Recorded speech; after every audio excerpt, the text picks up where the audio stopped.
gallery is called Renegade Gallery. It's in Palm Springs. It's a huge gallery. It has many, many rooms, and usually different artists have different rooms to themselves. They gave me the whole gallery for this retrospective, which was really generous of them.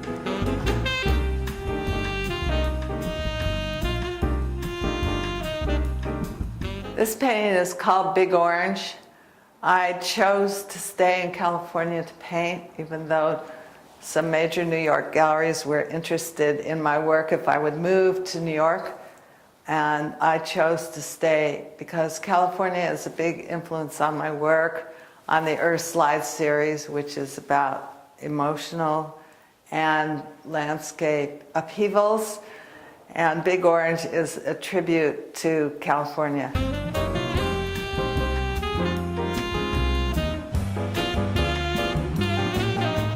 This painting is called Impending Peace. I like to get the atmosphere of light and space into my paintings so that you can dive right into them, you can fly right into them. And very much influenced by color field painters, by Rothko, by Turner, all the way back to his wonderful atmospheric paintings.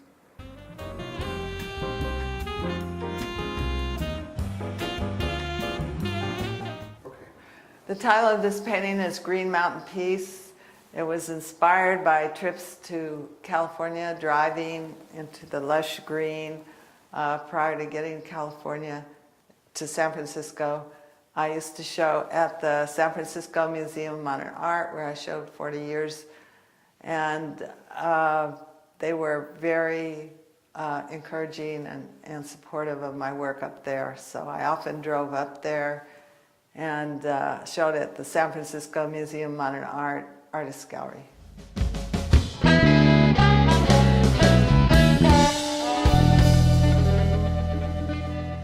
This painting is called Drizzle. It's one of my all-time favorite paintings. I hope I don't sell it in the show. It was up in San Francisco, rented out. Finally, I asked for it back because I missed it. It's definitely about the weather in California and what it feels like when it rains, and my experience with atmospheric conditions in California.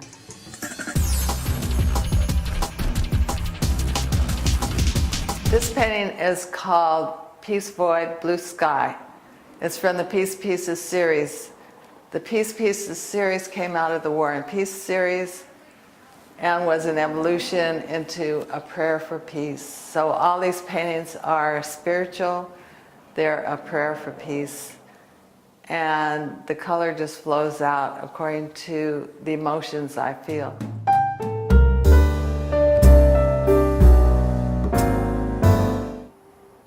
This painting is called Ultraviolet Peace. It's again from the Peace Pieces series. I often use this elliptical shape, which is kind of a pond shape. It's kind of a feminine shape. And it works in that it helps unify the surrounding geometric shapes that I use.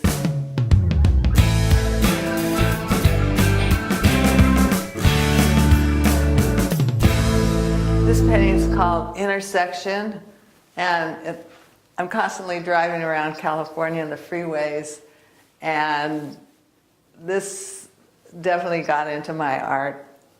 So you can see the black asphalt and the curves and the feeling of driving around and how you get totally lost in the merging and the intersections of life.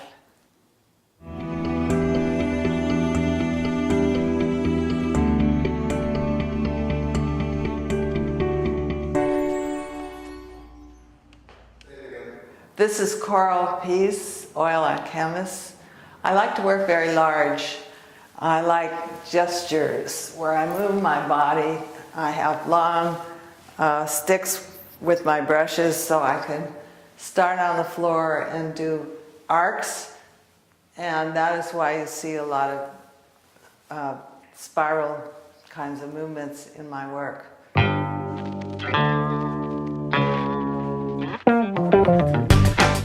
Neil knew how to solder, and he became my new assistant, so we got the name of metal scrap plates, we got galvanized steel, we got lots of different kinds of beads and wire and plastic tubing, and we began to make these what we call space lines together, and he would do the soldering and I would do the instruction of where things go, and once in a while Neil would make a suggestion, so I did put his name on the pieces.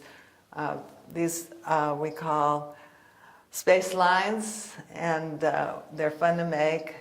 We're going to probably make them larger sometime, but some of them are quite kinetic, they move, and they come out towards the viewer and involve the viewer in the experience.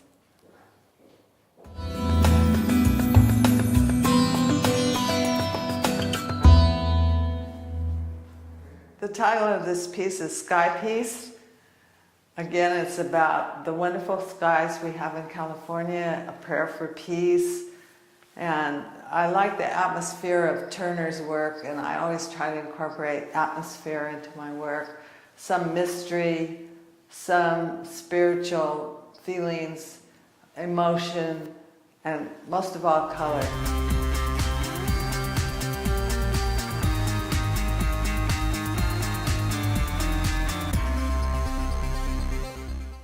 Well, I think Palm Springs is a perfect place to show my work because of the design community here and the art community here is very strong. I have 500 collectors now around the world. I have a collector in Switzerland, and I have one in England. I have a collector in New York, quite a few collectors in New York, and a ton of collectors in San Francisco. They're all around the world. And some of my paintings have been in the secondary market. They have been resold. Some of my collectors have died, so I have one painting back in my studio that the trustee is paying rent on.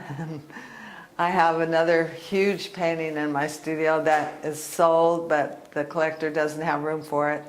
So the paintings do get out. I had my first show on Madison Avenue in New York when I was 32 years old. And my first show in LA before that when I was 29 on La Cienega. So I've been painting and showing my work for now 41 years. And I feel I'm just beginning to really get inside of myself and dig and find what is within me that can come out and that can express and that can reach another person. And the best thing is when another person really gets what I'm doing or relates it to themselves, so they experience within their own life what the art is reacting to or conveying.